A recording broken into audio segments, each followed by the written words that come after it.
Hi, I'm Mark, and this video is about trying to start a big old Johnson outboard. We have a 1985, 185 horse V6 Johnson that, flip it over, you can see what it looks like. There it is there in all its glory. My brother picked this up, and it was in a barn. It was not a boat, so we kind of don't know if it's going to work or not. So we checked the compression. It was good. It had good compression. And so we took the carbs off, cleaned them good, took this VRO fuel and oil pump apart. It looked great. It looked like brand new inside there, actually. Replaced some hoses, got everything hooked up with the linkage. So now the question is, will it run? Will it have spark? We want to check the spark, but we don't have the remote, like the cables and the ignition and so forth that comes from the boat, because this all we have is this plug here. So in this video, we're going to show you how to verify that it will turn over and that it has spark, and indeed, will it even run? And if so, then we'll start to spend some money on it. We'll take a look at this lower unit, replace the water pump, check the bearing and the seal and stuff like that. So anyway, let's do that. Now, I looked online and I found some schematics. So they're very important, because what they do is they tell you what color wire goes where. So for example, right here on the solenoid, you'll see that's a yellow wire with a red stripe on it. Yellow with a red stripe. And then most of the black ones, they're most of the black ones, they're ground.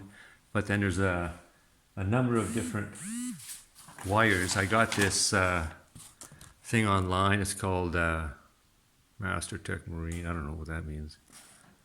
HP Johnson wiring color codes. So you want to you can just download that off the internet. It's easy to find. I just typed in Johnson Evinrude wiring color codes on Google and it came up. So it tells you what these wires are all for.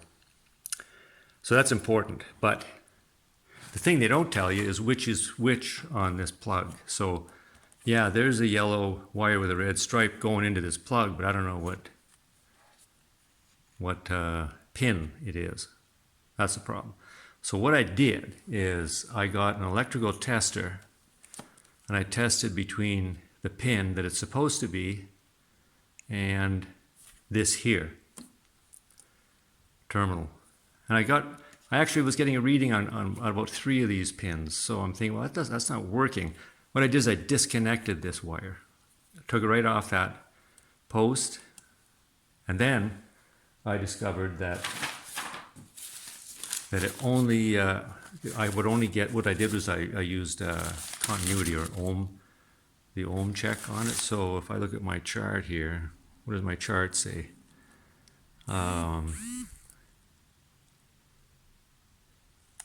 The chart says that it was this one right here. That's the one that was right there.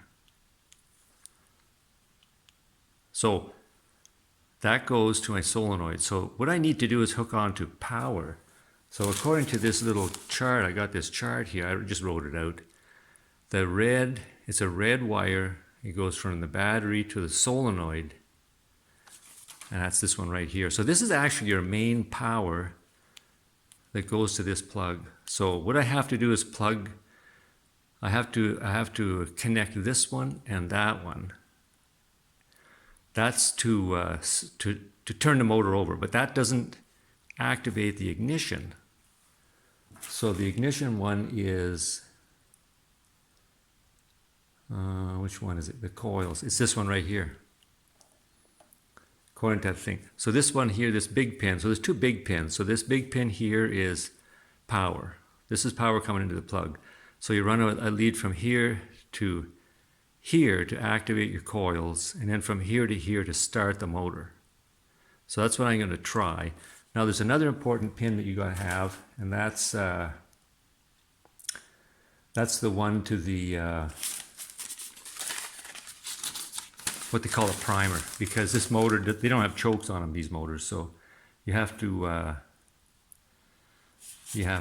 use the primer one, and that's that one right there. according to the schematic.